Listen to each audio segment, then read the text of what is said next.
bekunzima kuleve kupheleyo and inhloko zethu zonke bezijonge la umphefumulo wethu ubehlile kancane but besiyazi siyakwazi uzijika izinto and sisebenze kakhulu and khasifunde kakhulu into ezithethwayo paphandle esiconcentrate kule nto besiyenza thina siyi-team and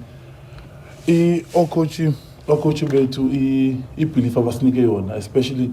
kula madoda asemva ubaxela uba mabadlale ngeli hlobo bafuna udlala ngalo and if umuntu wenze iphutha asiliphutha lakhe lethu iphutha le-team yonke I think kuyinto ebalulekileyo nangoku besi-atheka kakhulu khasifumane itrayipha sabuya emva kwasikora bona kuqala umphefumulo wethu khangohle besiyazi izinto ezakwenzeka so sebenze kakhulu and i-team isebenze kakhulu for thina make sure ubeka umuntu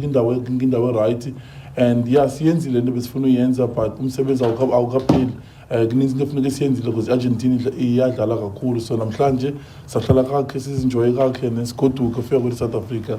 sisebenza sipeshiwe.